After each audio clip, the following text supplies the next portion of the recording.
Welcome to Celtic State of Mind. I'm John Dykes, and today I'm delighted to be joined by two brand new faces to the podcast. One of them will not be a stranger to any podcast listeners. It's Tony from Four Tims and a Pod. How you doing? I'm very well. How are you? Getting there, getting over it slowly but surely. We'll get through all of our frustrations, Tony, in the next hour or so. And Russell Boyce, who also is in the podcast game, but a slightly different podcast. What's your podcast all about? Slightly different, mate. So I do streams twice a week, playing a legendary game that is Championship Manager 0102. Wow. So I'm King Doc today, mate. Yeah, I'm incredible. You know, that game, I was telling you before, I'm not even sure if you were born when I used to play that back in the 90s on the Commodore Amiga. Before there was even player names, it was just computer generated names. So amazing. Great. I won a European Cup with Scunthorpe. Anyway, that's not what we're here to talk about. We're here to talk about Celtic's 10 in a row odyssey, really. And are we sleeping at the wheel? Is it in jeopardy? This is the big questions that we need to ask. Now, as soon as the game finished on Saturday, we went out on a live broadcast, and we've had loads and loads of feedback since then. Thanks everybody for tuning in. But a lot of the feedback was, well, you know, you're missing the point here. This is all down to Lenny. This is Lennon's fault, etc. I don't think we were missing the point as such. But for half an hour, we tried to cover as much as we possibly could. And that included a lot of the poor individual performances on the day. But let's talk about Neil Lennon. Let's have a wee chat about some of the issues that we've probably been thinking and talking about all season. Starting with yourself, Tony. What's your thoughts on this Monday morning, having had Sunday to digest everything that happened on Saturday? Well, we done our podcast last night, and I says I think we should sack him. I think, and people have says, oh, it's knee-jerk. It's no, we're 2.5 months into the biggest season in the club's history, I believe, and we put in one good performance against Hibs. I don't know what's happened. I thought at the end of last season, I thought we were excellent. I thought he turned it around, he changed the formation, really impressive, and we've come back and everybody's looked off it. I mean, Odson Edwards not a bad player. He's an outstanding talent. No really turned up. Callum McGregor's not getting used in the right position. No turned up. I mean, a couple of years ago that guy was scoring goals left, right and centre. Just so many players off the boil. And that performance has been coming, and that result has been coming. We've not performed this season. We come up against, I mean, the biggest insult I think is the fact that we come up against a Rangers team that didn't really do much. No. Their best player, Morelos, ran about trying to get sent off. He didn't turn up. He was like a man down to them. They were still so comfortable. I don't really know what's going wrong, but the buck stops with the manager. It's always the manager. I don't think people say he's a motivator. It didn't look very motivating to me. I said get rid of him and get Eddie Howe in. I think that's the kind of appointment we should be looking for. I don't think Lennon should have got the job. Obviously that's kind of highly debated, but I just think we're sleeping. We've crashed at the wheel because we're 4 points behind, and Rangers have walked out of the tappies at Parkhead. 2.5 years ago, we left Celtic Park disappointed. We only beat them 5-0, and now we've just been beat 2-0 after them at Parkhead, and you're going, well, it could have been more, and oh well, we kind of seen it coming. How can you get that far backwards in 2.5 years? It's incredible. It is, particularly when you look at the way that we've kind of approached this season. If you look at, right, let's have a look at the squad, let's try and improve the squad, and then you know we've been bigging up the transfer window on this podcast. And I actually stand by that because I think the personnel that have come in, and I think the squad that we've actually got, the collection of players we've got, I think is excellent. But for some reason, and Tony's touched on some of the views on that, some of your views, for some reason it's not happening this season. Now, this is not knee-jerk because as you say, the performances haven't been there. Even when we've been winning a lot of the games, the performances haven't been right.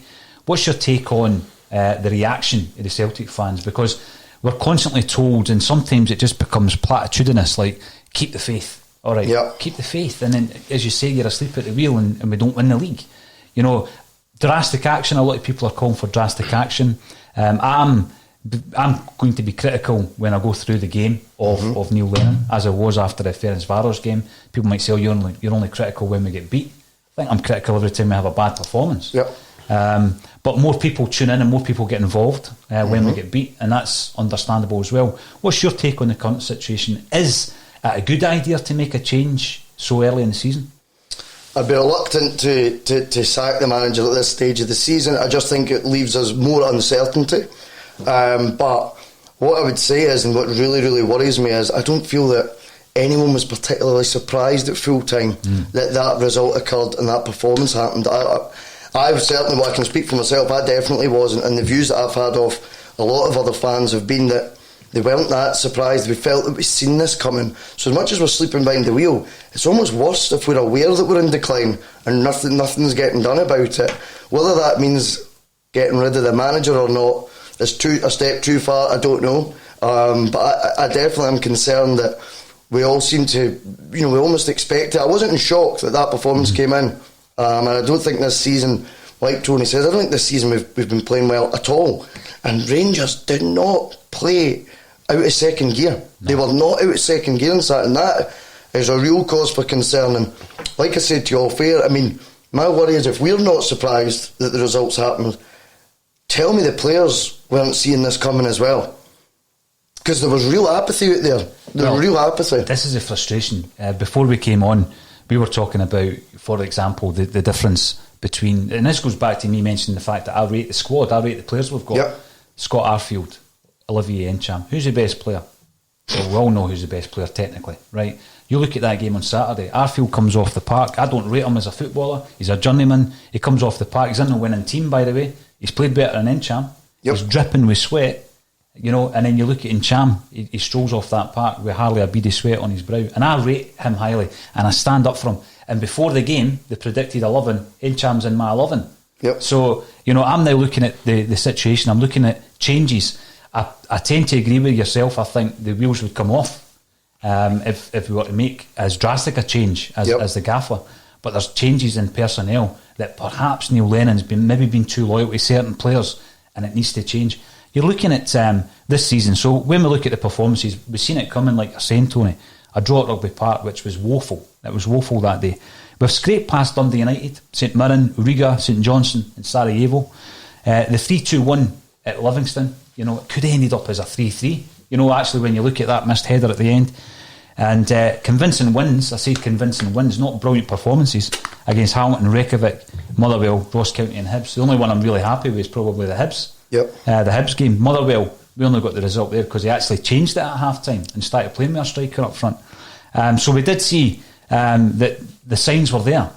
But then on Friday night, and this takes me on to my next point, I'm concerned at things beyond the football at the moment. And I think that we're looking at a situation, we're going for 10 in a row, but it's almost like a self-implosion. Pop will eat itself. It's almost like we're doing our own damage. And you can go right back, and I was just looking at some of these points before we came on. Neil Lennon comes out after the game and says that somebody within the club is doing us in, and he's talking about the leaked team. Now, before I get into this, I'm aware that the team was read out on this podcast on Friday night. I'm only aware of it now because it happened. I wasn't aware it was going to happen. I don't know where it came from. So I want to put that out there because all weekend, obviously, people have been raising the question. Had we won the game, it probably wouldn't have got a whimper, but we were awful and we didn't win the game. So people are wondering, where did that team come from? I have no clue. A Celtic State of Mind doesn't have a clue. But yeah, a guest did read out a team, and it was the right team. And I think at that time, I actually said, if Welsh plays tomorrow, I'll bane my arse and sock it all straight. That's how confident I was that it wasn't the right team. It was the right team. But if we go right back to January 2018, we're going for 7 in a row, and Dembele's off to Brighton.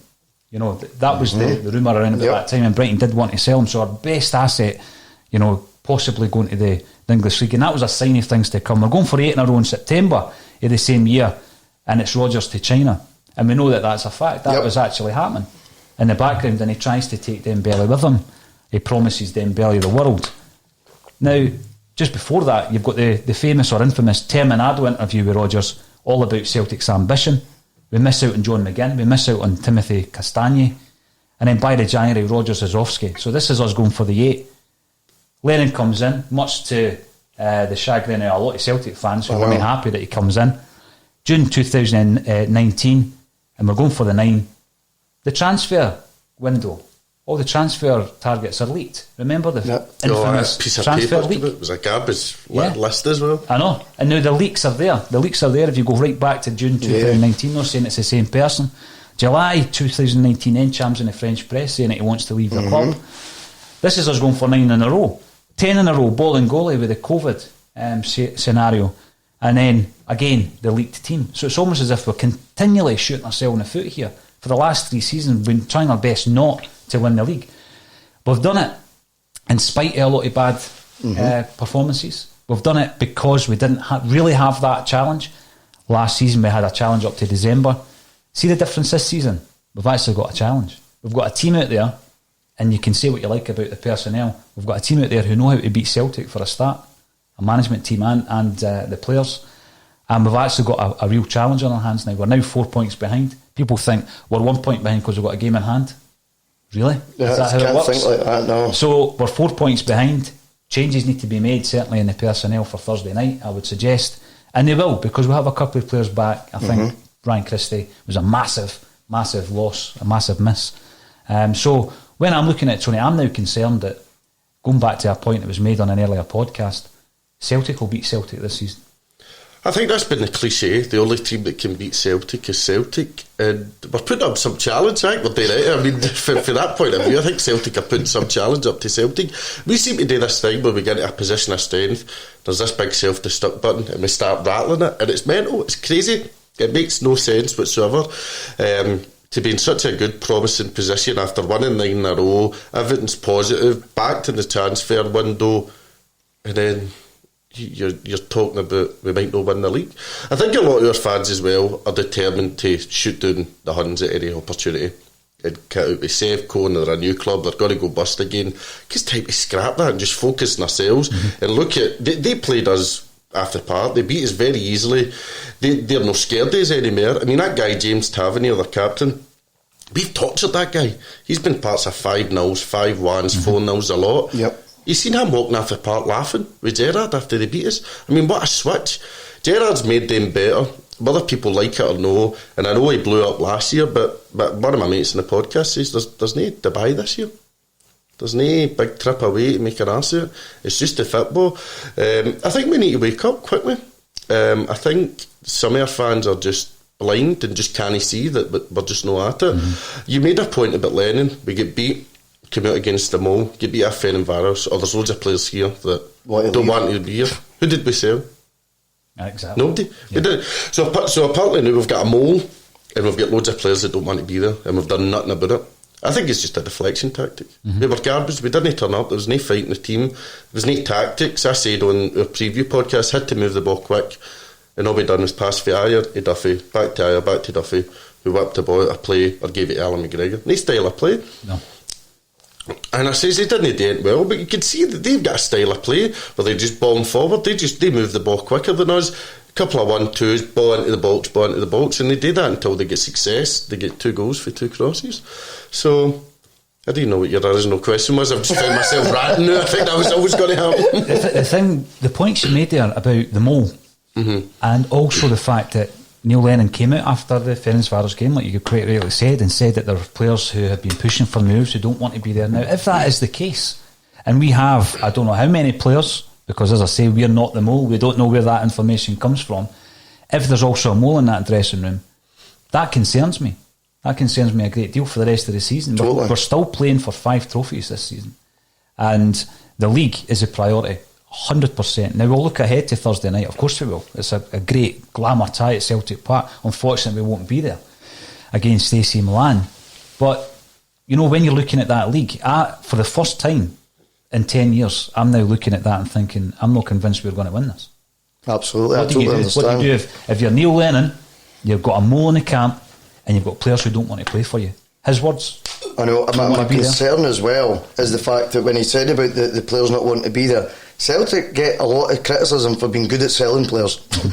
Selling players too easily, wanting to sell players as opposed to even the player putting in a request to leave. Now, surely if there's guys not wanting to be there, we're well drilled in that market, have plenty of contacts down south where we can get them off the books, because that performance there as well on Saturday, it kind of all ties up, really. I mean, it does look like there's players who maybe don't want to be there, or maybe are there, but it's just out of convenience.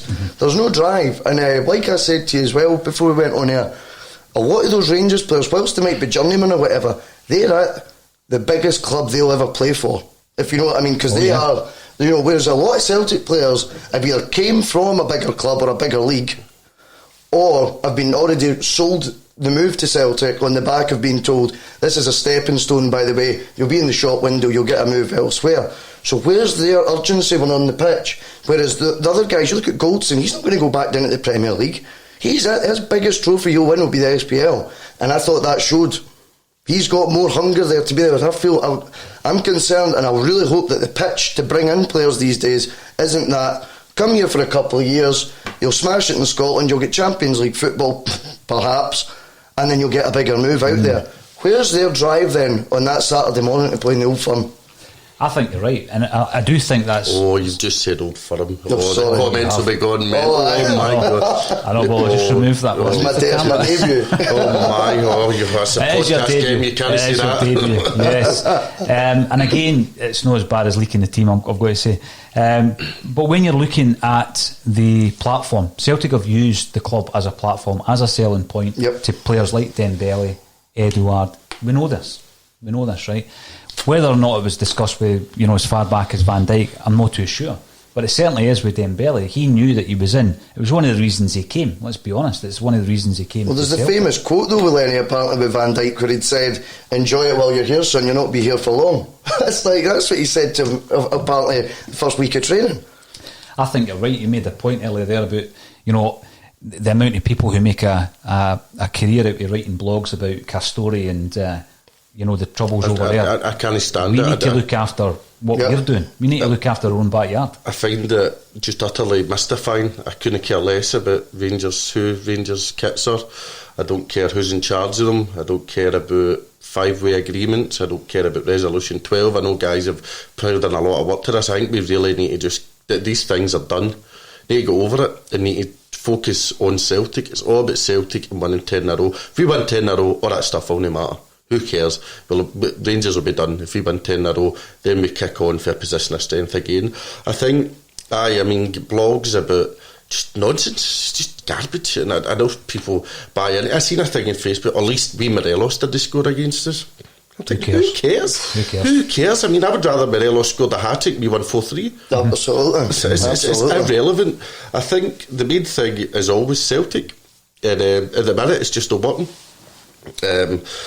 Lennon, I don't think he's going to get the sack. I've heard from a few people it's not even in the table. I think it's pie in the sky, but you're still able to speculate. I think he's got a lot. As much as this is a tough run of fixtures, this is a great time to get it right. Beat AC Milan, which I think is going to be a tough ask. But what a boost that gives everybody. If you go toe-to-toe with a team that's top of Serie A, great form. So he's got the opportunity. Hard games are games to show, look, this is what we're made of. We are in here for you as the Game Brigade banner, who I'm sure we'll touch on. I feel sorry for they guys, the effort they put in, then get hit with that shite performance. I felt terrible for them. So I think as much as a tough run of game, they're winnable fixtures. That team's not a shite team. It's a good team that's not getting coached properly, and he needs to work it out very quickly, because as much as I'm saying they're all winnable, a lot of them are losable. So I think now that has to be rock bottom. Saturday has to be rock bottom. I think I would hope the day, or yesterday, they've had a big meeting, cleared the air about everything. There was a moment Rodgers was there as well. Like, still always get sent a text for somebody, this is the team, and then sure as hell the team would get read out. So I think that's been there for ages. I don't know if it's really that big a deal, because Gerrard could probably second guess what the team's going to be. Maybe know that one because Welsh started, but I think we should just concentrate on the team itself and actually winning the games. But I can't believe we're 2.5 months into the 10 in a row season, we're talking about kind of potentially sacking the manager and everything's gone to pot. I mean, it's just that big self-destruct button and we just can't wait to hit it. And I'm really aware of that. I really am, especially on the podcast, because you go out live, it's recorded as a podcast and it goes out on all the different platforms, and everything you say can be looked back on and analysed, and you can be, you're putting your neck on the chopping block if you say something like sack Lenny, because in 5 games' time, if he wins all 5 of them, they come back and say you're a balloon. Yep. That's what happens all the time in here. But you're prepared to do it, Tony. That's why you have a podcast. You're prepared to put your neck on the line. And we're only saying that because we actually want to figure out what is the issue here and how can we overcome it. Because 10 in a row is such a big thing for so many of us. And with regards to that achievement, as you say, once you get to the 10, and we've spoken about this on the podcast, there might then be a review of where we are and how we can push on to another level. Because what comes after the 10? Do you then go for the 11 and then the 12, and by which time there's a different challenge from a different manager? So we need to, and I think the key is we need to look after number 1, which is Celtic. We go on about it's all about Celtic. Well, it needs to be all about Celtic. The Green Brigade banners that went out, again, I think they were actually looking towards the fact that we had been playing really poorly this season. I think there was a message in the banners. Looking back now, it seems clear to me now. I thought the banners were excellent, and I mean, up to Lennoxtown early morning to put in the effort, posters all over the city, and now look, the Rangers official Twitter ripped the piss out it and put a picture of Shane Duffy lying in the flare after Goldson scored and put that in a picture. This is a mob we beat 5-1 at home, 5-1 away, 5-0 to win the league. We used to torture this mob, and now they're ripping the piss out us on Twitter. How far back do we need to go before people say, oh, wait a minute, there's an issue here? I mean, I find that it's so embarrassing. And that's what I say, is I feel sorry for these guys. They put in ridiculous effort, turn up at the stadium, big banners. These guys, when we're in the stadium, make outstanding noise. Their displays are second to none. And then, I don't know about the players and the management. You see that? I would be desperate to go and get fired right in and try and win that game, put effort, press the ball. Get nothing back. No. They weren't in there for us. That's it. They weren't there at all. What was your views on Scott Brown on Saturday? How did the captain play? I think there's an ongoing soap opera beginning with him and Morelos, and I felt that both of them are too distracted by the other. If I'm being totally honest to you, and I think Scott Brown is so important in these games. He's been over the course. He's a serial winner, and then again. I'd hate the argument that his legs have gone. I find it really lazy. I find it a lazy argument. I think, you only need to look at, how players look after themselves these days. And since Brendan Rodgers came in, I mean, Brown really did turn into a proper professional footballer. I think there's also that famous photo of him outside the chip shop. And then since then, he became proper, an athlete. And he's a specimen. And I don't believe that it's because his legs have gone. But I do still think there's a distraction on when those two are on the same pitch. And I think actually, if someone's gloating about Morelos not scoring, that's because, like you said, Morelos spent the whole game trying to get sent off. You know what I mean? And Brown, I think, is distracted by that. I thought when you were talking about Arfield earlier, he came off, sweat coming off him. It might be a journeyman player, but I think he seems to be in those games. He plays above himself. Scott Brown didn't play above himself at all on Saturday. He played within his abilities. That's the honest truth. I've seen a lot of criticism about Brown's performance, Tony, and again, I'm reluctant to use the old adage of the legs are gone and all this kind of stuff. But I was disappointed with his performance, a captain's performance in a game like that. I don't think he was the worst player on the pitch for me. I think you've got leaders on the pitch. McGregor's a leader. Shane Duffy's the captain of his national team. He's a leader. I thought Scott Brown was okay. My biggest disappointment was Frimpong. Devastated with how he played, because I bigged him up. I couldn't wait for him to run at a half-fit Barisic. Didn't take anybody on. But just to get back to Brown, I think it has become a thing where people are desperate for him to make an asset so they can go, he needs to be dropped. I think he should be coming out the team a bit more, because we're going to need to get used to him not playing. I mean, he's 35 years of age. He is coming to the end of his career. Can't dispute that. I don't think he was overly bad, but I think Ncham didn't really do much. No. I mean, a good team is always going to beat better individuals, and that's what it looked like. We've got individuals who are better, but we're not playing as a team. They're a unit. They're a structured unit who are well drilled, well coached, and that's always going to win, because it's a fucking team game. So I think he was left up against the likes of Kamara. He had a good game. Arfield Davis pushed it, he walked it. I just don't. There's an issue. The midfield's just not balanced. And but again, I mean, I think any player with half a brain cell could have got Morelos sent off. Morelos was desperate to get sent off. I mean, he slapped Brown in the head. I'm sure he could have got sent for that. But I don't know if he's distracted by Morelos. I would fucking hope no, because if he's getting distracted by him, I'm in trouble. But no, I thought he was okay. But again, he could have played better, as could everybody in that pitch. I think as well, see when they're not playing up to their level as well, what are you looking for from the side? What is Neil Lennon's best attribute in man management or supposed in motivation, like motivating players? He was sat, the legs crossed, the body language, that whole body language to me does not inspire when you're looking at dugout. You've not got 60,000 fans there like you touched on, right? So who's the voice at the side that you need to pick you up? And I just felt like, I've seen it a couple of times this season, that whole, the body language, the arms folded, and you think, is that really going to get these guys raising their game when they'll know themselves it's not going well? That's the thing. They know that. So that's when you need your fans. If there's no fans there, that's when his job becomes all the more important. Do you know what I mean? You remember the game at Ibrox where they beat us 1-0?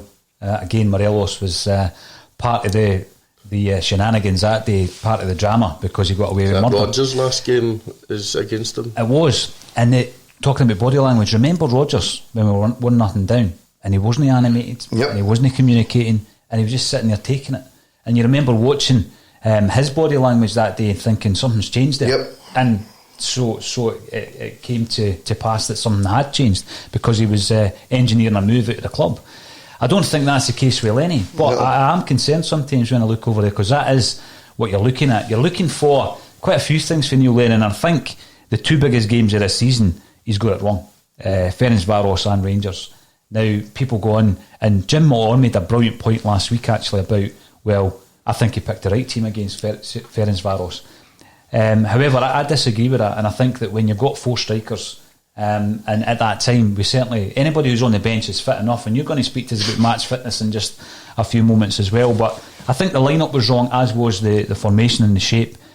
There was no penetration, it was slow paced, which was my biggest issue, but maybe even worse than that was his inability to react to that.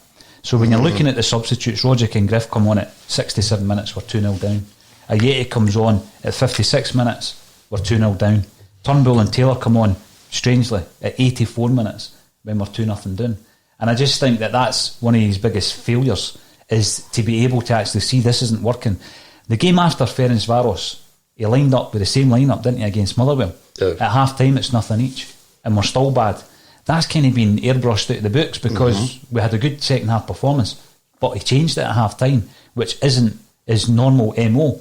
So I'm disappointed massively in a lot of things that are happening with individual players, but I'm disappointed with Neil Lennon, and I don't think he had a plan B. I don't think he had a contingency. If you start with three centre halves there, yeah, we can put Ayer at right back if necessary. We can bring on Taylor, but not in the 84th minute, to change the shape of it because it wasn't working. None of these things were done. Now, how concerning is that if you don't have a plan B? What's that? I mean, that guy Warburton, he used to get slated for that when he was at Rangers, didn't have a plan B. But you're saying there, Greg Taylor and Turnbull coming on with 6 minutes to go. That's just got like that, and picking up two names and got on his go. He made the sub right after Goldson made it 2-0. Why not make that sub at half time? What difference is 10 minutes went apart from the defence has made an asset again? Why was Ajeti not on right away and go, let's have a go, then push them back so they don't go up the pitch to get the second goal? I mean, he's not proactive at all. There's no proactive decisions. It's just reacting to things going worse and just going to fire a striker on. It's slower than reactive, though. It's even slower than that. It's garbage. It's mince. I mean, that performance, it's just quite incredible. That was a derby game in the 10 in a row season. I mean, if that was Ronnie Dyler, for example, Ronnie Dyler wouldn't be at the club anymore. No. If Ronnie Dyler lost to Ferencvaros and then lost to Rangers within the space of 2 months, he wouldn't be at the club. It's as simple as that. Chris Sutton wouldn't be out saying that was Rangers Celtic's reserves. Alan Thompson wouldn't be out saying he's doing the best of his ability. I would hope Ronnie Dyler's agent wouldn't be on Twitter arguing with fans about tactics. I mean, it's amateur hour, all this stuff. So I think the blame lies with the manager. I'm disappointed in him. I don't know how he's went for having it so well sussed last season. He just blown up. It's not acceptable at all. And I think that this season the fans are ploughing in hundreds of pounds to watching this Pass to Paradise, which is a minute behind real time. Why? Don't know why. You could check your betting apps or your flash scores and they'll tell you the Celtic score quicker. I was being tweeted the score against Ferencvaros, sitting watching it here. And I was getting tweeted when they scored the second goal. I mean, pass to pish, I call it. It's garbage. Links no working. The fans are piling in money. I mean, I'm sure the kits and the new Adidas gear, the fans went crazy for all that. And we're just not getting anything back. And I don't get it. How can you not be motivated for this season? How can you not be motivated to play for this club? Absolutely. I totally agree with you. It's symbolic. Before we go on to some of the comments, because we do get a lot of comments coming in, and a lot of them, we realise, aren't from Celtic fans, because a lot of Rangers fans seem to spend a Saturday night watching Celtic podcasts on YouTube, which I find actually absolutely amusing, more than anything else. A wee bit sad, because I wasn't watching any Celtic podcasts on Saturday night, I can tell you that. So we do get loads coming through on Facebook, Twitter and YouTube. But before we do that, let's talk about match fitness. Let's talk about being able to throw in Stephen Welsh into a game like Saturday's, but not being able to play the likes of Ajeti or Rogic or Griffiths. What's your thoughts on it? I find it bizarre. I don't understand. I mean, to be perfectly honest as well, I didn't think Welsh or Laxalt are two worst players by any stretch of the imagination, which contradicts all this match fitness stuff even more. Welsh played well. Yeah, I thought it was okay. I thought it could have potentially been really damaging to that young guy if he made a mistake and we lost 1-0 because of him. I thought it was really poor management to throw him in. There's no need for that at all. Don't get me wrong, he's probably delighted to get thrown in, but I thought it could have been really damaging. Just to touch on your point about Rangers fans watching, see if it was the other way about, I could be tuned in to whoever it is, the Rangers phone in. They're well entitled to have a laugh at us because we've been laughing at them for 10 years. Listen, I don't mind it. I expect it. What I don't expect is for Celtic fans to accuse me of wearing a wig. You know, that was the biggest turn up for the books for me on Saturday. That's when I knew things were going to pot. I even admitted I wasn't a Catholic to the guy. Have you seen the guy that's selling the hymn CD? Oh, I've seen a few photos of that. Yeah. So I've been bigging up his CD, and then I finally admitted I'm not even a Catholic. So I did full of bevy and just losing the plot. So I did it all went to pot on Saturday. But I did see that you get accused of wearing a black. Is it a wig? Aye. Is it a wig? Of course it is. Aye. At my age, you've got to use all the assistance you can get. You know what I mean? Right. So match fitness. What does it mean? What does it mean? I don't understand if that Welsh boy's played one professional game before ever and can be pitched into this game, okay? And then you've got Ajeti, who seems to be one step forward and two steps back with his fitness. I don't know if there's a niggling injury there or not. I could be wrong, but he seemed to take an eternity to get up to match sharpness. Griffiths must have been on Donner calzones over the summer, because honestly, how long could it possibly take to get this boy up to speed? And yet then, funnily enough, when he comes on, plays with more energy and urgency than the other 10 players put together. So if he can play like that for the last 20 odd minutes he came on for, would you not have started with that? And even if he comes on at half time and says, I'm burst, I've not got it, you that first 45 minutes, we can then set the tone of the game. And we didn't, I don't understand this match fitness thing. It's been going on. Patrick Klimala came back getting called the tank. Couldn't he start against Ferencvaros though? Now, is that really match fitness, or do you not fancy him? But if you don't fancy him, how then does he start in the Glasgow derby? Oh, you're right. It's a total contradiction. It's a conundrum, eh? It is. It's actually just to touch on that, just about the kind of respect people have for the manager. Griffiths doesn't come back fit. Ball and goalie does that. Yeah. In the middle of the most important season, what kind of respect is that to the club and the management? What do they think of Lennon, if they think that's acceptable behaviour? Have you any concerns about Julien and the fact he was absent? I had him in my starting 11. I was concerned that he's coming back, perhaps not match fit after his back injury, but then he disappears from the 20. I don't really know what's happened. He's been pissed this season, unfortunately, but I think he's a good player. He done well for his last season. He definitely kind of turned up for his price tag. A lot of money spent on him, but I don't know. I mean, I don't know what to believe, Villain, to be honest, because he says he's injured, but this is the same guy who says all these players went away and didn't they sell it? And I don't know what to believe. It's just I hope it's a lot of shite coming out of Celtic. It's hard to decipher what was the truth. He might just be having an injury and he might be back for AC Milan, or we might not see him for ages. It's very strange. You don't know what's going to happen. I know, and you know the big thing as well, there's a big pile of sheets in front of you with all the stats and formations and everything else in relation to Neil Lennon as a manager against Gerrard, how Gerrard done against Rodgers, and it's all there. It's all there to see. And all we're hearing at the moment is that Gerrard is the monkey on Lenny's back. Yep. Lenny can't shake that off. He certainly hasn't done it in the last 3 games. Does it come down to the shape? I mean, we started with 3 at the back. It certainly didn't work. I mean, our 3 centre-halves got more touches of the ball than anybody else, but produced very, very little. How do you actually shape up against this Rangers side under Gerrard? Well, I've just seen your thing there, and these 3 wins. He's played a 4-2-3-1. Shape up like that. The best performance was the 2-0 at Ibrox. Yeah. But we let them come at us and we hit them in the break, and we were excellent. We cantered it. They didn't really create it. We could have won by more. I mean, the big arguments, a lot of people look at the last 3 games where Rangers should have won all 3. We get very lucky in the cup final. See, if you take the 6 games, I think Gerrard's outdone them in 5. The first game, the 2-1, we beat them by 10 men. They outplayed us with 10 men. Ryan Jack had a chance to make it 2-1. Should have taken it, didn't he? We beat them 2-1, got away with it. 2-0 at Ibrox, they cakewalked it. 2-0, we beat them at Ibrox. That's the one game we've been better. The cup final was unbelievable. What a result, but we were garbage. Yeah. 2-1 at Parkhead, they were the better team. I thought they deserved to win. 2-0 there, they deserved to win. I think Gerrard's got his number.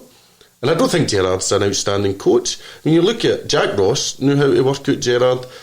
Dropped points with Livy, they knew how to work him out. Hamilton beat him at home last season. I mean, he's not getting outsmarted by Guardiola and Mourinho. I mean, these guys are the geniuses, but it's quite easy to see how they play. I think he's probably a big G-up manager as well. Gets them up for it. They pile pressure on. But we need to change how we play against them. Don't get me wrong, I'm sure probably people in your comments were missing so many players. I don't think it would have made much difference the way we're playing, because Edwards played in games and we've been garbage. Christie's played in games where we've been garbage. So I think that's a cop-out. I think you're getting a manager just a way out, and I know people are determined to do that because they just can't see past them, but he needs to figure out how to beat Gerrard soon, because if you look at the 2 teams, they're streets ahead of everybody in Scotland. It may well come down to these 4 games. We've already lost 1 at Parkhead, so now you've got 2 men at Ibrox. Are they maybe going to have fans back for that? Is that going to have an effect? Are we only going to have 1 with fans? You don't know, it's difficult to say with the pandemic, but I think he needs to figure it out quick, because there's a chance that both teams beat everybody else for the majority of the season, and if you're coming to the end of the season, you've lost 3 of their games and you lose the league by 3 points. You're going, well, that was because we couldn't figure out how to beat an okay Rangers side. An okay side. And the thing is as well, like you're saying, they've actually got that consistency. I know that they've dropped points at Livy and against Hibs, but they've got that consistency, haven't they? And, you know, when I'm looking at the Celtic side, is this the beginning of us kicking on? You know, as the result at Celtic Park was last season. Is this the beginning? Is this something that we can regroup? Because a lot of the things we're talking about, moles in the camp, players unhappy, there's been suggestions of several players being unhappy by Lenny himself. You know, is that something we can turn around? Because I mean, the games come thick and fast at Celtic Park, and we've got AC Milan on Thursday night. Now, those stats will tell you again that the 2-0 game at Ibrox, where they beat us well. They beat us well that day. We had 3 at the back. Now, we played 3 at the back on Saturday. The same thing happened. They beat us well, 2-0. Do we change that for Thursday night? I know it's a different game. It's a different team we're playing against, but I think, like you said, it could be the perfect springboard, the Milan game. I mean, that to me is a game where if we can get the players regrouped, refocused, just like he did after the January window last season, if he can get them regrouped, refocused, get a decent strategy out there, and we play to our best, if we were to get a result against Milan, that could then lead on to, you know, a huge improvement, because right now things can only get better. It could be the catalyst, but they play devil's advocate. If you get battered, which is possible, the way we're playing, it goes the other way, and it's further into this kind of, you're only 1 game away from a crisis at Celtic Park, as everybody knows. So, but I think if you're trying to be positive, and I think that's probably some of your comments are probably saying, say something positive, gives a bit of hope. I think we can, if we play our best, we can probably beat AC Milan. I think we're a good team. I think we've got great individual players, but it's just not working. It's up to the manager. I know you were saying about last season, he turned it around. He had 3 weeks, a big training camp in Dubai. He's got 4 days to turn it around and turn up. His next game after that was Kilmarnock, I think, or a cup game. This is AC Milan after 4 days. If he turns it around and then we beat AC Milan dead comfortably, you'd be going, well, what happened on Saturday? So I think he's damned if he does and damned if he doesn't. But I think we need a performance. See if we could beat 2-1 against Milan and we play really well, press well, kind of play good football and actually enjoyable football, and you get beat just or you get a draw, you go, right, that's good, right, we can take that. I can take a defeat against anybody for Celtic. I can't take that performance. No. I can't accept that. I can't accept the biggest season in our history and we're playing like we don't care. No, you're absolutely right. Now, we're looking at some of the comments coming in via YouTube. Ian McGinley, early days, all is not lost, let's not panic. I think the difficulty is, Ian, although there's no panic, these are concerning times for Celtic fans, because, you know, when a result and a performance like that happens, I try my best not to get engulfed in social media, especially on a Saturday night. But obviously there is a responsibility, if you've just put out a broadcast or a podcast, to then engage with anybody who's getting involved. And there was a lot of panic and knee-jerk and everything else. We've had a couple of days now to think about it, and I'm still concerned, and I think that's a big thing. We can't rest on our laurels. We can't say keep the faith all the time and everything's going to be all right. It actually gets to the point where people are starting to look at Lennon potentially, and this is the next comment coming in from Murney10. Looks like Lennon has lost the dressing room. We're talking about football cliches. We hear that one all the time, Tony. You know, it's, he's lost the dressing room. When you're looking at the way that we played, but also, you know, the passive nature of a lot of the players. I'm not going to say for a minute they don't care or this team wanted it more or anything like that. I don't know the psyche of the Celtic squad. They're all professionals. We don't have a mole. I can't tell you who's unhappy. But that is a question I've seen raised a lot, so I'll pitch it to you guys. Do you think he has lost the dressing room? If he has, how's he managed to lose the dressing room after last season? I find that mystifying, how he's went for all these players on song, battering teams left, right and centre in Scotland, looking like a quadruple treble. How's he managed to lose the dressing room? I don't know if that's it. I don't know is the answer. I can't get my head around it at all, how you go for... I made one of the guys, Danny, in my podcast, said, if we win 9 in a row, we'll win 10. And it doesn't look that way. I can't make any sense yet. Just to pick up the other guy, don't panic. When do we panic? When we're 10 points behind? Do we wait until Rangers win the league and then go, maybe we should panic now? It'll be too late. The 10 in a row will be gone. The only way we'll get it back is another 10 years. So I don't buy that. Let's not panic. We should be panicking. After that performance, I'm panicking. The big thing about the 10, as you say, in another 10 years, I actually don't think we'll ever be in this situation ever again, because the game's changing so much and it's going to be changed even quicker due to the pandemic and the after effects of that. We might not see it during everything during the pandemic. The after effects of that are going to be brutal in terms of any business, never mind football, and Scottish football in particular, because, you know, not only are we going to have clubs that are struggling, we're going to have a lot of people who support the clubs that are going to be struggling. And, you know, we don't know what the landscape of Scottish football is going to be. We don't even know what the top league of Scottish football is going to look like next season. And, you know, in 10 years' time, it wouldn't surprise me if Celtic weren't playing in Scottish football. I'm not saying they're going to be playing in the English league. I think that's a distant memory, that one. That disappeared over the horizon some time ago. But I don't think Celtic are going to be playing in the Scottish league. So 10 in a row, this is it. This is it. There's no second chance. This isn't a rehearsal. This is the only time they're going to be sitting in this situation. Just to touch on that as well, I mean, what we also don't know with the pandemic is how many games there are going to be this season. Yep. This league could get cut short. Point. We cannot sit and, I mean, if the time's not to panic now, what if it turns out it's only a 25 game season or something like that? That's, you know, a third of it chopped off straight away, where you've got the time to try and claw the points back. It's, you know, as you say, it's completely uncertain times right now, and this is the one shot at it, and it might not be a 38 game shot that we've got. It might be a 25 game shot. It might be a 20. I'm speculating completely, obviously, on how many games, but my concern would be if that league gets cut short, but we're not worried because there's still, you know, there's still 10 games to go, something like that. I mean, there might not be. And so 4 points behind, we need to take it seriously right from the word go. Yeah, I completely agree. I think it's a great point that the league could get called short, and we can't complain because we won. If they're 13 points clear and we've got this game in hand, you can't go, oh wait a minute, you just, because that you wouldn't get anybody. You would just go, no, that's it. And I think a lot of our fans, do you realise it is a real possibility? I know people probably say, I mean, I hope come December we are 6-7 points clear and people are going, look at you talk a lot of shit, and I hold my hands up and go, look, I'm a complete idiot, I don't know why you bothered listening to me, slag me all you want, I don't care. I was delighted when Lennon proved us wrong last season, delighted. We talked him up in the pod, gave him all the credit in the world, and now it's switched. I mean, I've always said under Rodgers we had our foot on their neck and we were pressing down and we weren't letting go. We've now taken the foot right off, and you're coming up to a point where it's either we shoot off, get 10 in a row into the sunset, or they get back in a level playing field with us. And whether you think they're a new club or no, or all this stuff, that's off for debate. But they'll be in a level playing field. There's no, if Rangers get into the Champions League next year because they won the league, what are they going to say next? Or Castori spelled a name wrong in the back of a tab. Look at them. I mean, come on. I think people need to realise this is a real challenge. I still don't think they're an outstanding team. I think they've done very well in Europe. I mean, Galatasaray are name mugs, Willem Schwee, who they beat 4-0. If we'd done that in Europe, we'd be delighted.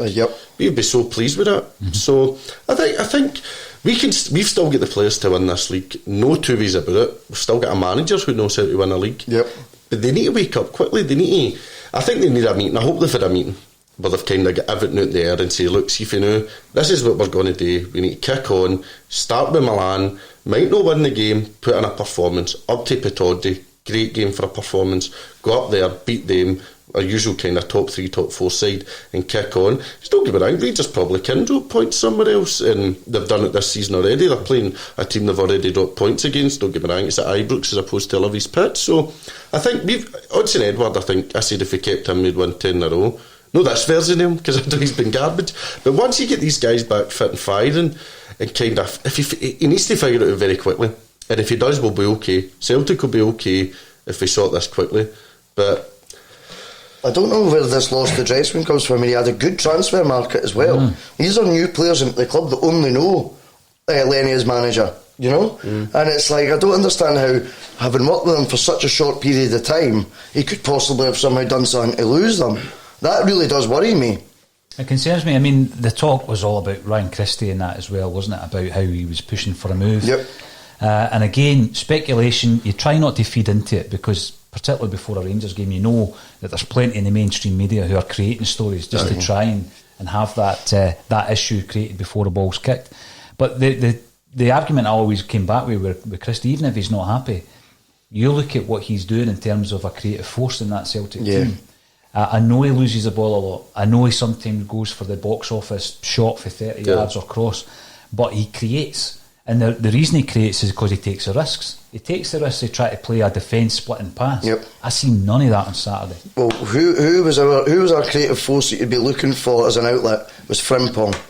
Frimpong to me looked like he was told not to be bombing forward as much. Look, I've never seen him not take on a player every game he's played. I know. And I thought Barisic was an open goal to take on. This happened in December as well, where Frimpong didn't go. I mean, somebody put on Twitter, I thought it was a good point. James Forrest turned out that performance, he'd be gone ballistic. And I've been saying for ages, drop Forrest for Frimpong as a right wing back, and I think it's been justified. I think he's been one of our better players this season. But he didn't beat a man, and he had Barisic for pace. He probably has been players in the league for pace. So why that didn't happen, I don't know. I don't know if he maybe just got a bit of stage fright, if maybe the occasion got to him. He's a young guy. He is young. We did say in the pod, you don't want to throw him under the bus too much, because I think he's a very, very good player, and he seems a really good lad, and I think he'll bounce back for it. But Lennon's no learning.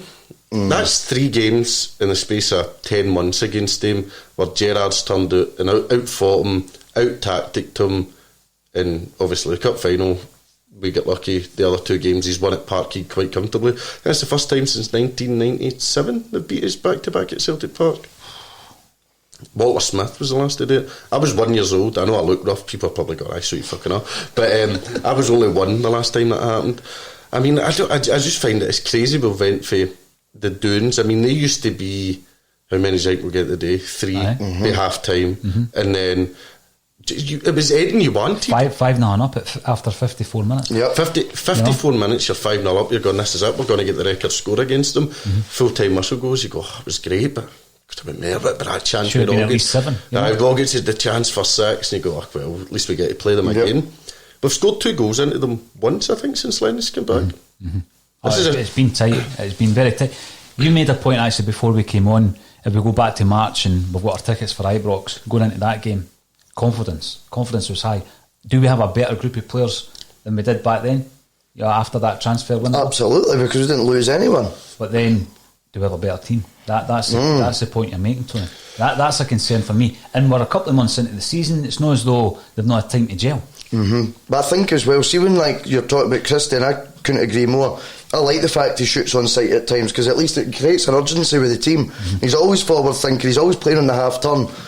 See, when he's out of the team, you then need to replace that. You need to replace that creative force, or you need to either get someone in a different position, i.e. Frimpong, to be your creative force, and tell him, I want you running at him all day, because he can't tackle, he can't defend. Put him under the cosh all day, and that's our outlet instead of it being Christie in the middle because he's not playing.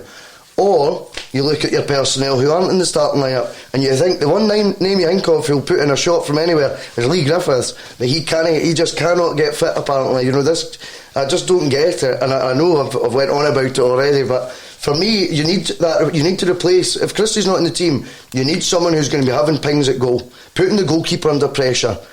Definitely, and the thing with Christie as well, you take Christie out, who takes your corners? Well, Griffiths would also do that. Yeah, that's a good shout. Does he start against AC Milan?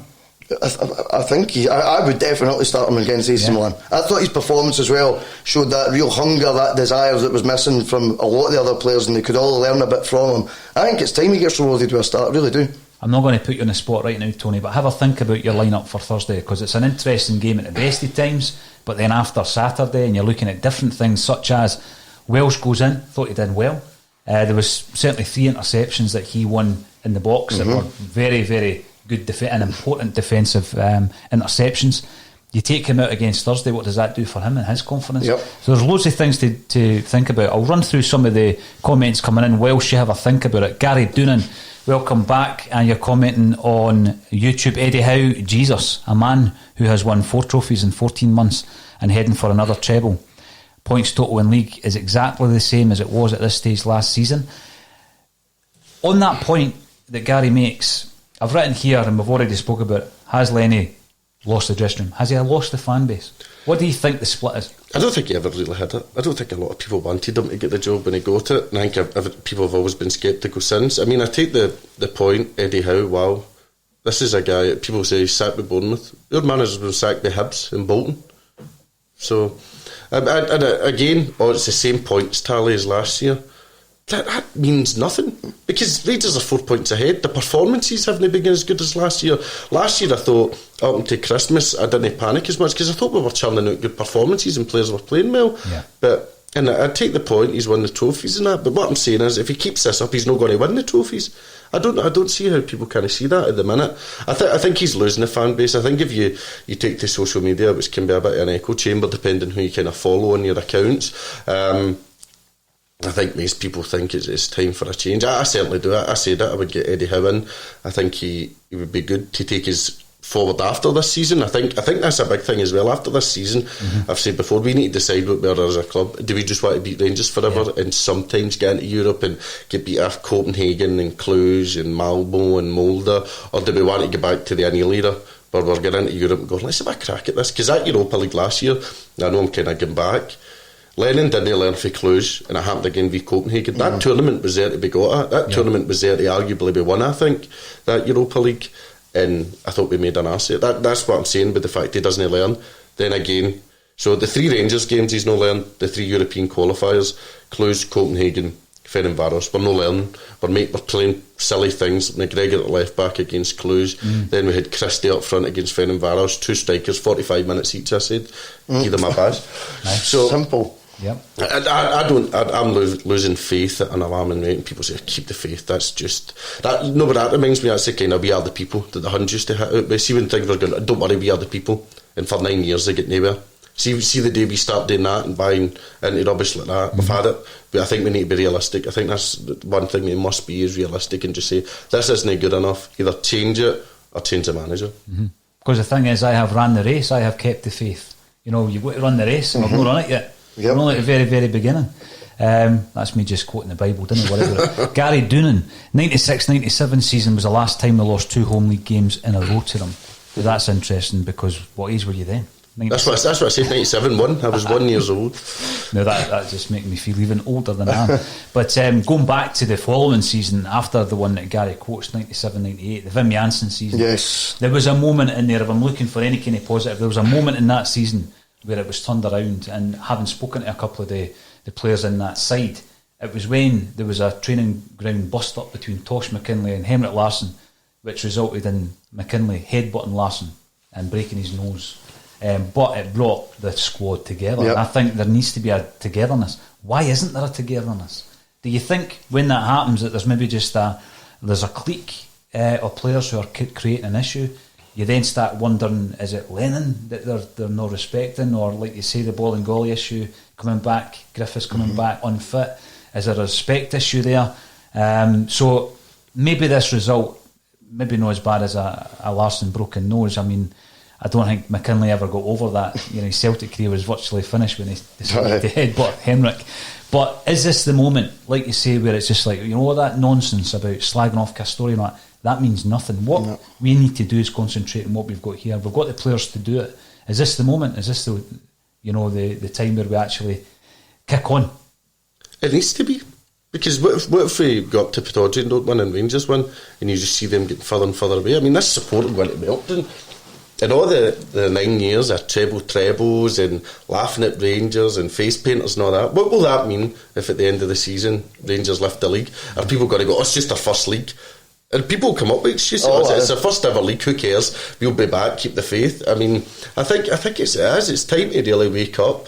I think the players as well, they really need to get a grip of themselves. These guys are winners. Callum McGregor, Scott Brown, you could get through a lot of the team and go, come on, use our leaders. As I say, I hope they've had a good discussion. As you were talking about that the Stop the 10 season, we spoke to a few guys for that, and they say, Wim Jansen got everybody in and asked them individually, how do you want to do things? And they all gave a piece, and Wim Jansen says, don't care, we're going to do it my way, this is how we're going to do it. And what happened? We won the league. So I think, but we need to get a set starting 11 as well. He keeps chopping and changing it. He doesn't know his best 11, doesn't know his best formation. I think he's got a big week, and I hope he gets it right. I hope that I'm back in this show at the end of the season and all your viewers are coming in going, you're a Hoffa, and I'll go, I'm a big Hoffa, bring it on. But I've been drunk for 3 weeks because we've won 10 in a row, and I don't care. I hope I'm wrong, but just I think if you're being realistic, the signs are the new is that the manager isn't getting the best out of the players. The players look a bit lost. Loads of passes just going right out the field, and there's nothing worse than that. See, when you're trying to get urgency, that ball just goes right out. It's devastating to watch. I mean, you were talking about he sat in the dugout sticking snuffs up his gob. I mean, come on. And there's this thing. I mean, he used to be full of energy. I don't know if it's just Sky only panting him when he's kind of sat like that. I don't know if that's deliberate. But I would expect him shouting and bawling. It's his great asset, isn't it? It's his great trait. He's motivating. It's what he's known for. I mean, you can remember he used to be jumping up and down. He was almost reminiscent of Martin O'Neill, the way he used to bounce, jumping up and down if we scored. Everything's just seems low key, and like you go back to it, this is definitely 10 in a row, isn't it? Like we're going for here. I think, and if anyone would get it, it'd be Neil Lennon who gets it. Do you know what I mean? And yet, when you're looking at him, you're looking at, I don't know, a diluted version of what I expected to see from him this season. I really do. I mean that, And I mean, I don't know where he goes from there in terms of if the formation has to change against Milan. I don't know. I just think the players will need a boot up the arse, and that has to come from him. Not John Kennedy, not anyone else. Come from Lennon. Take the ball back. You know what I mean? Do what Wim Jansen said. If you're saying we're doing it my way, I'd love to see Lennon doing that and saying, put the clipboard away, Kennedy. It's going to be my way now. This is how we're doing it. Show that leadership. Give the players a sense of direction and positivity. I think he's feeling the pressure as well. He must be. I think we're all feeling it, and I think you need a calm head, and I don't know if he is the calming influence. I'd no doubt behind the scenes he's probably going off his head, but he's just very kind of. He's just very just sitting there, doesn't look that bothered. I think he will be feeling the pressure, and I can understand that, but he needs to deal with it. Would you rather see him at the side, head in hands, or shouting and bawling and showing frustration, or do you think he's almost, because that's in his nature to be like that, right? Do you think he's maybe sitting there playing up, trying to show that he is calm and composed and he's not panicking? So I think as I want to see it goes back to that picture of young Welsh. And by the way, I wasn't being disrespectful when I said there's no way he's playing on Friday night. I honestly thought he was a million miles away from playing. But there's a shot, and I thought he played well, and I said that for me he was my best player, and you give that to young guys coming in as well. You give them a bit extra, don't you? But there's a picture of him sitting in the stand with his head in his hands because it means something to him. And that's what you want as a football fan. You've already mentioned, Tony, about the investment. Obviously there's emotional investment, but the financial investment of fans in this game, and then you see somebody reacting like that, then actually means something to them.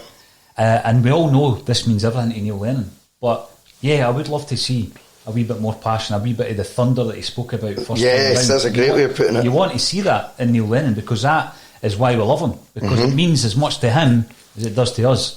But again, going back to your point on Twitter with the tit for tat with agents and a lot of his pals in the media and stuff like that, we're the Celtic supporters, and we can actually see what's going on as well, and we have a voice and we have an opinion, and we've got to hear that. We're entitled to hear it. Of course. I thought that was so. See, when I seen his agent was on Twitter, kind of having a go at fans, I thought this is just terrible. I mean, people hate Brendan Rodgers now, and they have their reasoning, and obviously that. But see, when he was in charge, we were a professional, very, very well run club, and he wasn't on the touchline jumping up and down and shouting and bawling. But you seen he was directing players. Oh yeah, he's always on his notepad. He was always directing players, and he got results. And we were very professional. He changed the club, and lo and behold, we pushed every team in Scotland for the 2.5 years he was there.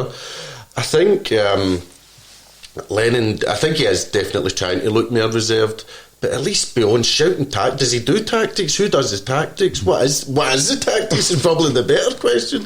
So I think, I don't know, I still can't believe him having this conversation during the 10-in-a-row season. And as well, I think with Rodgers as well, you would never ever have to put in the quote about 4 trophies he's won in the last 14 years. Because the one thing about Rodgers, I know, I agree with you, everything he done and all that, you can't speak highly of him and stuff these days, but the fact was the only trophy that ever mattered to him was the next one when he was in charge. There was never any of this, he's won 3 in the last 12 months, so even if we don't, we'll probably come good. You knew you were going to come good, because that's all he cares about, was that.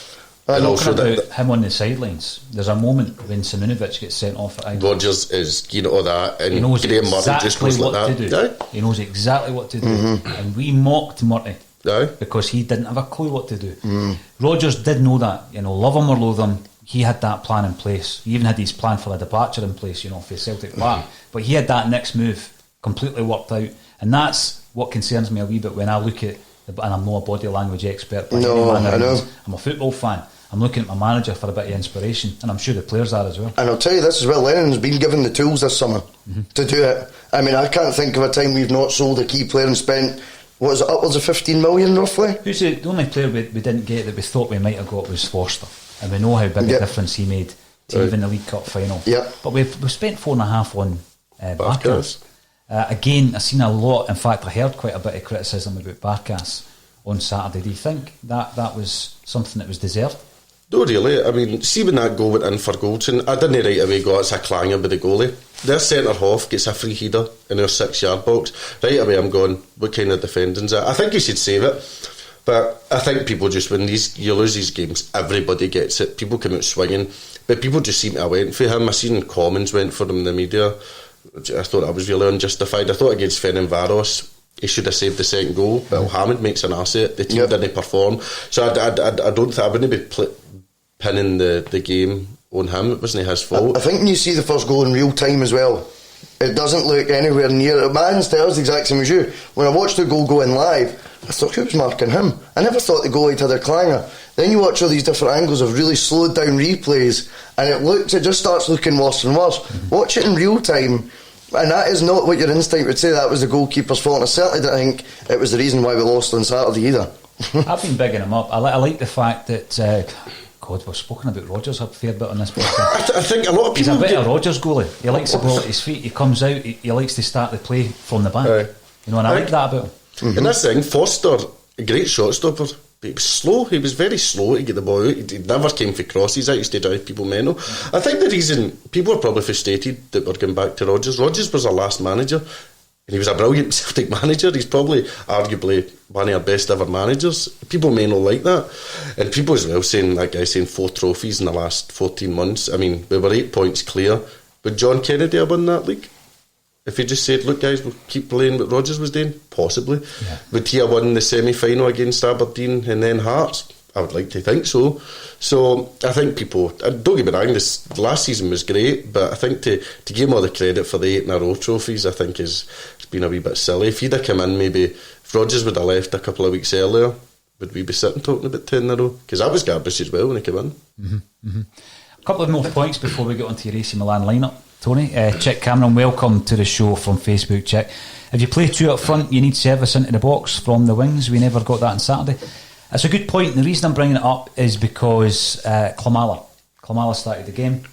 I had said beforehand, probably the fittest of the four, probably the guy with the match fitness of the four, but I didn't think he would have started. It was difficult to attribute any blame on him because he didn't get the service, and he didn't get the service. You've seen a few times he was frustrated, he was trying to come back in to get involved. But the biggest issue for me was if you're playing one up front like Klimala, you want him to be running the at least the centre half ragged, and he didn't get the opportunity to do that because the service wasn't there. No, too many sideways passes as well on Saturday. I felt that I think there was at one point, was it say the three highest passing totals, and it was our three centre backs. Yes. Yep. That tells you everything you need to know about what service Klimala was getting. What's going to start for the Riga game that Shane Duffy and Ayer had more passes together than the full Riga team? I mean, that's boring football. That's not Celtic. That's not the Celtic way. I mean, see if you'd have told me before the game the three players that would touch the ball most would be a centre half, I wouldn't be surprised, because that's what it's been all season. Sideways back is so boring to watch. It's garbage football. I think one of the big keys to our success is if we can get Callum McGregor into a more attacking position. Yeah. He's playing 20 yards behind where he should be. He's a goal scoring midfielder. Yeah. He's got a great left foot, a great right foot. He took Tavernier on in the first 5 minutes and left him for dead. Carries the ball so well, can take it and go. We've got him kind of playing this kind of just kick about the centre of the pitch, pass a few balls, make a few tackles, push him up the pitch. People have said for ages, should it be Cham, Christie, Rogic behind the striker? Put McGregor in there. Put him around that area. Great passer, can shoot a ball. Look, excellent finisher. Excellent finisher. I think he could really be the key. See, I don't think Lennon's got much of a tune at him. No. Rodgers gets some tune at him. See if he can get him playing at his best. We're a different animal altogether. Lennon never played McGregor first time round. You know, it was Lennon that put him out to Notts County. Never played him a single game. Dyla gives him his debut at the age of 21. So he was there to be played first time round, and he wasn't played. And as you say, he's not really been utilised second time round. AC Milan Thursday night, Tony. Give me your predicted 11. And the reason I'm saying this, it's a very interesting time to be picking the Celtic team for the next game. After what's happened, some of the players will be back. Some of the COVID casualties will be back in. How do you line up on Thursday night? I'd heard it was just kind of Christie that'll be back, for what I've kind of read, but I don't know if that's true. I would go for Barkas. I think we'll probably go with the 3-5-2 again. I think it'll be Welsh, Ayer, Duffy, Frimpong, Laxalt, Brown, McGregor. I think Christie will come in for Cham. My two up front, I would go for a Jetty and Griffiths. He's not a striker. We love playing people out of position. No need for it. We've got strikers. I would go for that. I would have Christie behind a Jetty and Griffiths. Maybe even if it's no Christie that's no fit enough to come in, give Turnbull a chance. Yeah. But I think that's how the starting 11 will go. You want a score prediction? I'd love one. I'd love a positive one, but who knows? I did predict 2-0 in our podcast that we would get beat. Everybody else went for a draw, and then once we stopped recording, they gave their real prediction. Okay, why not? I'll go for a more positive prediction in your podcast. 2-1 Celtic. 2-1 Celtic. Scott McDonald to score the winner. He that he get taken off injured. What about yourself? I mean, it's an interesting lineup because, as I say, with Welsh coming in, and I thought he'd done well under the circumstances. Yep. If you were to drop him now, that how damaging. But again, you couldn't just keep. It's not just about keeping him happy. You've got to pick the right team for the Milan game. So there's so much to consider. Edouard, what's the situation with Eddie coming back? I don't think he's going to be back for it. I think Lennon said that. If Julian was fit, I'd say him. But I think he said Edouard and Julian won't make it. Right. I think he'd said as well that Edouard was never going to play on Saturday. He just didn't want to say it publicly. I'd heard that as well. So Edward's obviously a big player once he's back. Hopefully that'll be for Sunday up at Pittodrie. But no, I don't think he'll feature at all. I think Griffiths has shown enough in his two sub-appearances to warrant a start. I really do. Again, it's pot luck whether he's going to be fit enough or not. As I say, he seems to take one step forward, two steps back in this, remarkable sort of strive to get match fit. It's really weird. I mean, 5 goals and 7 he's got as well, and yet he's never been fit. I know. I can see us playing with Taylor. I can see Taylor coming back in. Okay. And I know he's been the much maligned Taylor, but I think he will come back in, so a change of shape. And I think we might play with a right back. Who that right back is going to be, I wouldn't like to say. But I think we will play a far safer game on Thursday night, because Lenny knows a bad result and the wheels are coming off big time. Yeah, like you said as well, I mean, even if we get beat, but we put in a decent performance, we don't get tonked, that would make all the difference, definitely. It shows you the difference. I mean, going into this game, even if we had a 0-0 against Rangers, we'd be quite, happy and confident going in. You'd be predicting all sorts of wins. I think that's what could happen. You're only one game away from a crisis, but we're 2.5 months into shite performances, one after the other. So I think, as I said earlier on, it's what a great opportunity for the team to really come together now. We've got what a run of fixtures: Milan, Aberdeen away, Lille away. I think we've got Motherwell and Hibs away, Sparta Prague. I mean, as you go and win all the games, the fans are going to be right back behind you. We'll have put this behind us, but we need to do it. I mean, we have got the players to do it. I would like to see. I'd like to see a bit of football get played. To be totally honest, I'd like to see 1-2s, quick passing, bit of movement, balls in behind, trying different things. I don't want to see Shane Duffy get the ball stoned for 10 minutes and then boot it out of play. I don't want to see that. I want Callum McGregor to come, take the ball off the centre halves and go away. Ayer can play out for the back. Big Duffy he can defend, but he can't play out for the back. Yeah. Get the likes of your McGregors, get the ball, get gone at teams, play with a bit of pace, a bit more urgency, and I would like to see him take a few more risks. I think, like you're talking about Callum McGregor, I think you're absolutely right. I think he's been quite passive. He's just doing what's needed. But he looks like he's obviously an instruction, and maybe it does come down to the position he's playing. Put him further forward. We need more risk takers on the pitch. And again, I don't want to keep banging on about Griffiths, but someone's going to have a pop at goal, and hopefully Christie will go straight back in on Thursday. I think that's a guaranteed certainty that he will. But he's someone who can come up with something out of nothing and just take a chance. Don't be afraid of getting bollocked at from the side for having a loose shot or trying to thread a ball through that you wouldn't have. Actually try it. Let's get a shot on target, Yeah. That's the other thing, that's embarrassing. Not one shot on target. First game in 11 years, when you've got players like Elyounoussi, Cham, Griffiths coming on, not one shot on target. And his finish did show that he's in the wrong position. He's not a forward by any means. That finish came off. He's a left winger. It came off his shin. It wasn't an instinctive finish though. See, in that position, that is not what a striker's instinct would have told him to do. Try and lob that on the volley. No way.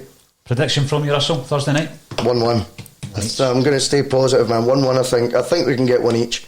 Well, listen, it's been an absolute pleasure talking to the two new faces, and hopefully you'll come back in and do it again on a Celtic State of Mind.